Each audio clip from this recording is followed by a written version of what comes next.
มื่นควันมวนเสียงนาเลพี่เฮาเปิ่มมองวางตังวันสุนองที่วันมา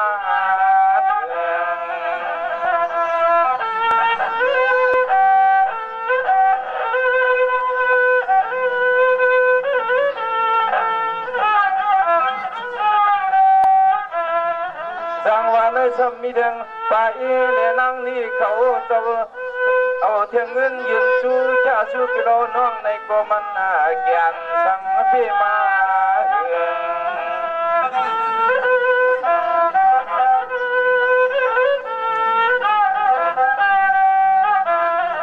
เรื่องวันมาเมื่อเร็วในสวงพี่โลน้องดีละเฮียนข้อความมากันตีนาป่วย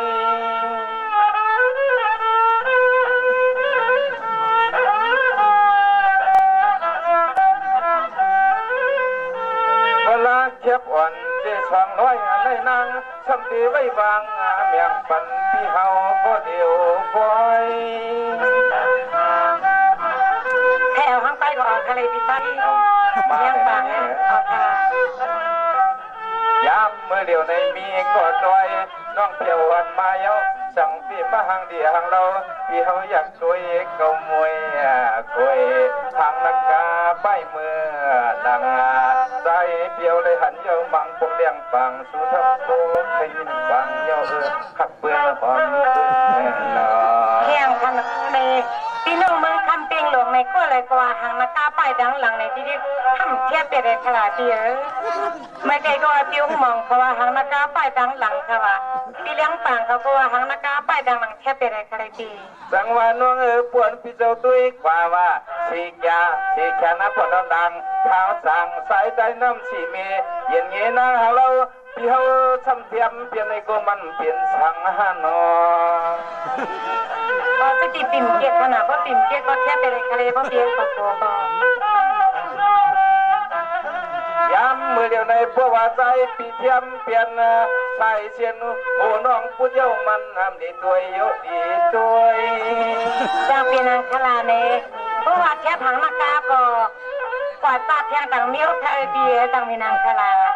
แต่ตาคอยก็แหลกค่ะลูกจังว่าน้องหมวกอันกีเตียงกีโยซ้ำมันอำปอทันหอมหอยเบียในเมื่อเลี้ยวในตาบานปันมึงเปลี่ยนมาค่ะในไปใหญ่ก็เป็นทุกขีมึงใหญ่ค่ะเบียใจปีเหลี่ยมรอบยังตัวเตี้ยหัวน้องยาวไปลงปลังนั้นเฮาปีเกินฮักตาเสียฮักอังเกตเตรียมที่นั่งวางวงแต่บางท่านาเมืองไทยเนาะเพราะว่าปีน้องน้องก็คำสั่งได้ความควรในทีมรักใช่กันประชาชนเลยค่ะที่ว่าก็ความสั่งกันได้ความสิความขายขนาดนอตั้งหลักตั้งกวางค่ะเนี่ยสังวานน้องจวนน้องปีหัดปวงทุ่งเมืองในนางน้องจองปามีก็ที่ฮักตามมาใจคนนี้ก็หันเหนียวค่ะปีเลี้ยงปางอันนี้คนฮักหลายฮักลำฮักสะพักความได้นำมานำแต่ก็เอาเต้นมีได้ค่ะนะลาก็เฮาเตะชมลาไหนก็ชวมเย้าเข็มนั่นไปก็ไม่สมหวมเบี้ยวที่หือยุบยวมกว่าเสียงเท้าตะเสียงเท้าเนี่ยขนาดรับการนี่รักเนี่ยมันให้ได้รองค่ะ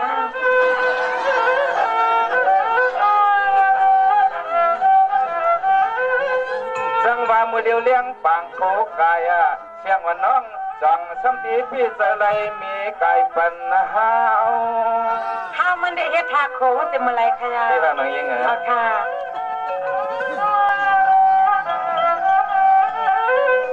จังว่าเสือใจปีดาวก็ปวดวงมือเปียวดุดตวงน้ำตายเอากำนั้นนางจังที่ซ้ำเสือลายคือใน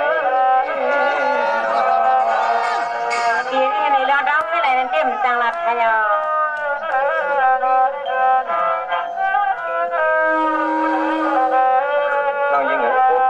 นับในก็ระยาวๆในก็ข้าวมันสัมติหึงใน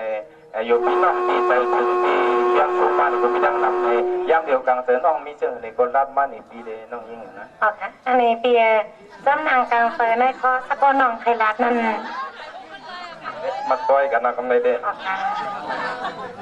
ปลาน้องยิงเนาะเพราะปลามัดตะโกปลาหัวเกปันว่าปลาหัวเกปันก็ให้ในมือคานาปีเลี้ยงปลาอาคานำพริกน้ำพายกับยาถือไม่ลงนะแต่นางเนี้ย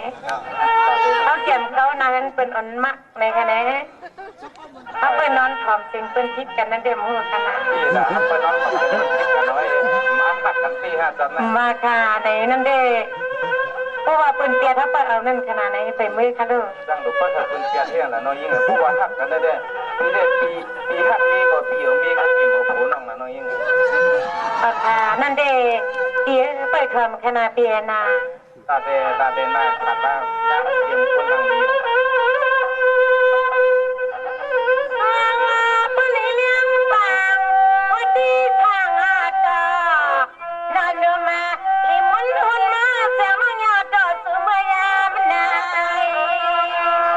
กันกินมือว่าในที่ขันมือเดียวในแค่นั้นมือว่าในติ่มนัดแล้วน้องเขาเริ่มฟาดเลยดีๆค่ะอันนู้เปียมายิ้มกอดถูกมาทักเวลาก็มันเกี่ยนวันกินแต่เฮ้ยน้าไปละเมื่อก่อนคอปีโนมันน้องนั่นน่ะ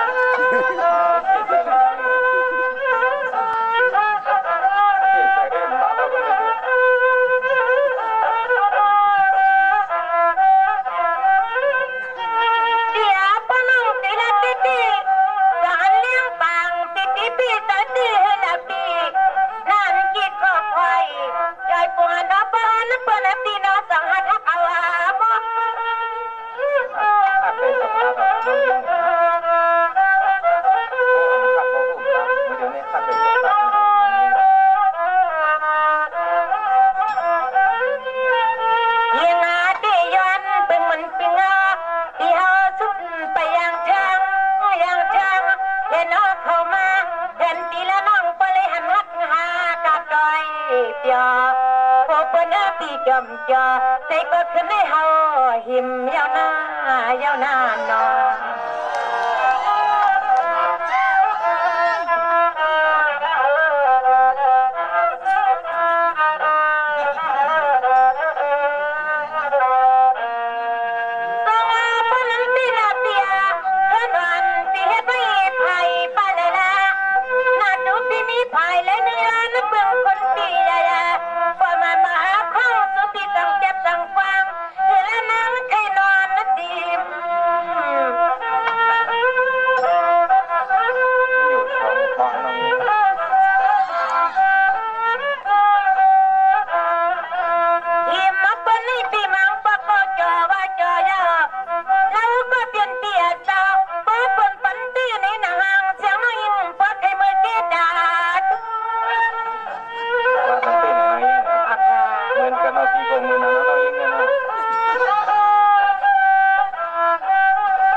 ทุกค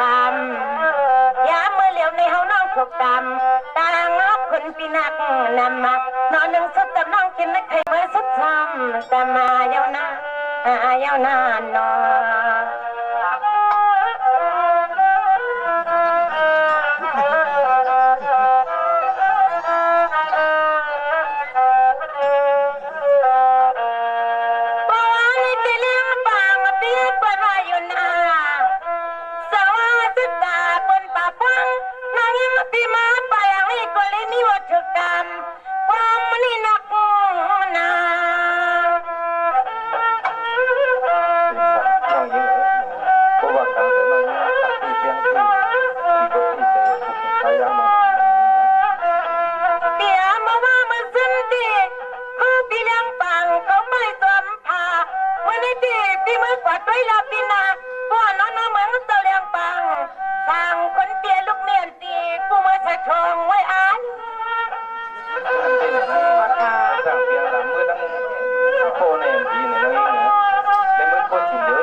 พี่เดียวเสือนี่มาเฮาตื้อสัวเปลี่ยนไม่คนขึ้นลงตวงเมืองนึงเจ้าเสเลยเมืองนึงก็เปี่ยมยุ่มเฮาสัวก็เปี่ยมเลื่อมมันลูกเมดองก็เปี่ยมปอเก็บสูงสวงเหมือนน้องนายน้องเกี่ยวครับอยู่ที่มือดีจ้าหันซิมือไปได้รับตกกันนั่นเลยน้องยิ่งนะ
เมียง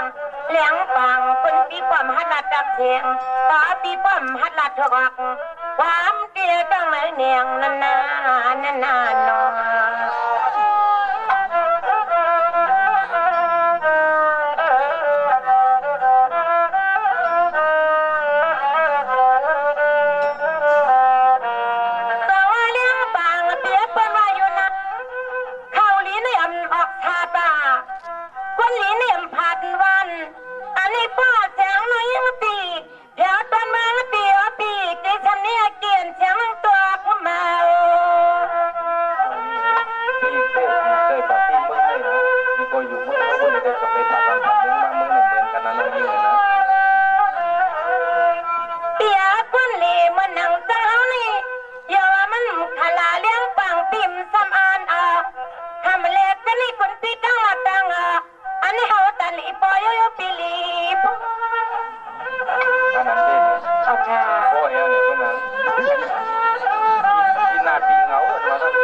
ไปเลี้ยงปังลองจะฮักน้องได้เหมือนไหนไว้ค่ะ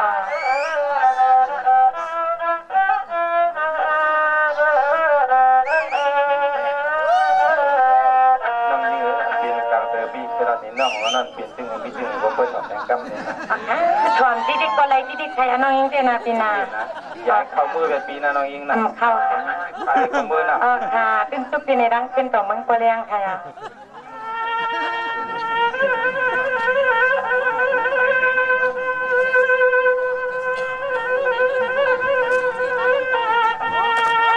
ดังว่ามือไก่เสียงสั่งวังเวียงเตียงหูเฮามามังพวกพี่เจ้าเจียนจ้าห่างปอกฟังเยานาถูกกวางออกไปคามยังมีเจ้าของให้กวางที่ดิแถวนะนายยังเขาเตะพวกมีลำกวาดโคตรถอดใส่นังมันเฮลีในเดตาดีกวางมีปากกาสังว่ามือไก่น้องปีถามมักว่าขันลำบาคือนอนเลี้ยงปางพี่ตีตั้งพวกมันหลังตั้งเข้ามือนั้นมีปะตังที่ละหนึ่งนางบอกถามเฮามือไก่ถามเฮาป้อมเคลักป้อมลาก็เลยค่ะพี่เลี้ยงปางเนี่ยตีวุ่นเตชีเบงวัฒนานค่ะ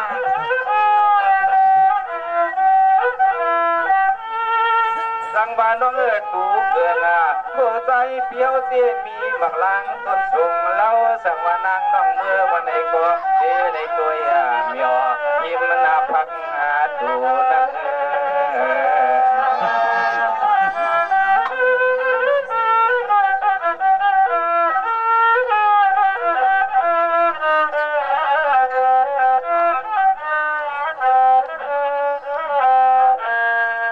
มือนางมวนเสียงน้องอ่อนในปีเมื่อไกบอกว่าเฮียนอีสังได้ใจเปียวซ้ำเงาเต้ากลางอยู่ตาเชยามมือเดียวเปียวอยากตัวนางหังเสียเหมือนยอดยิ้มมาปูเราปีอันนี้น้องตั้งตัวในมีดันจิ้มปูแค่ค่ะปีมึงคนในคนมีในตัวตาปะเหลืองค่ะนะปีเปลี่ยนจังในเอาเฮาปีตีนุ่งคู่วันเดียกันเจอกันโคเยาเวียนเข้ามือกว่าถึงวันในยวม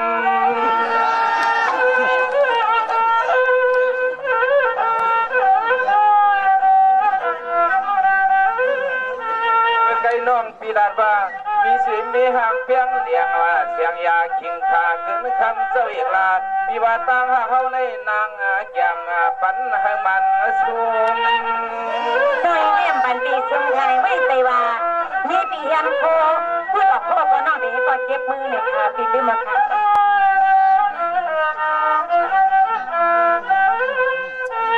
ใครคุ้มก็คุ้มใครชี้ก็ชี้พี่เฮาเด้เปลี่ยนเจอก็มีเส้นเจอเส้นก็สะพอหักนางมีปวนหวังเขาจะมาลักจูกันนี่เด็กคนนั้นเริ่มขยะ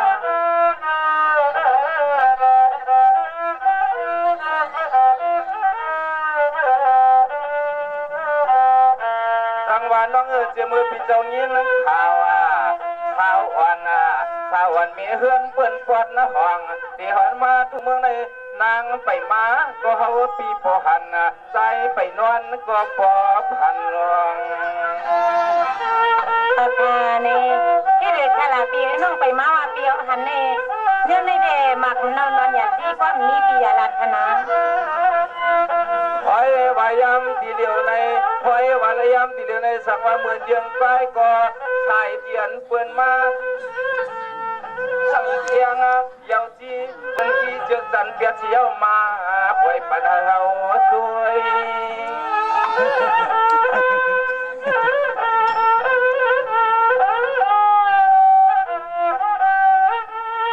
รังวาน้องปีดาวเดียท่านนี่กูวันกูเมืองตีหนังว่าย้ำมือเดียวในใจปีเขามุงตุยเมียสังว่าเปลี่ยนโคปะหมวงสังปีมาหวยกินในขยะในปีเลี้ยงปัง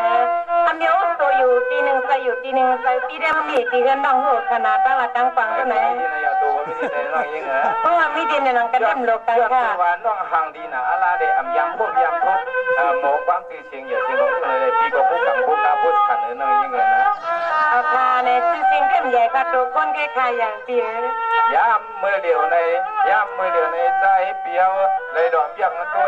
ผู้คุยว่าตีใครฮักใครเปียงน้องยิงซ้ำเหมือนยังมันมิดเตียงเยาปนาองปีปอเสียบมายำมือเดียวในใจปีนี้จังเห็นหือฉัน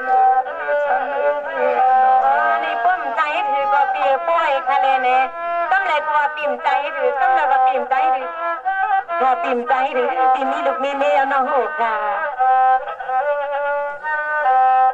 น้องยิงเลยอันเป็นขนาดนี้น้องนั้นมีอยู่ตั้งน้ำนะน้องยิงนะเพราะว่าปีติระเว้ยกะในค่ะเนี่ยจ่องไปค่ะพี่ใต้เลี้ยงปังเว้ยกะในจ่องไปค่ะเว้ยกะนั่นจึงน้องยิงอันปีแค่ละที่นำอยู่เว้ยกะในอันปีลาดมาเมื่อไกลตั้งมุนเว้ยกะในที่เพียรเป็ดหมดค่ะเพียรเป็ดน้องยิงเอาเพราะแค่ละเยอะเว้ยกะในซื้อปนองปลังตึกเนี่ยปีเดวาตั้งไหนค่ะปีไปอ่านส่วนปีน้องก็หันลิ้นไก่ปีมดขยาวในอันปีลาดมาเมื่อไกลนั่นสังเปียวเว้ยกะในก็มันยาวกันขยาวนะคุยการนั่นที่หังยาวไว้ขนาดนี้ไม่ใช่ปีนั้นเวลาหนาวกันเลย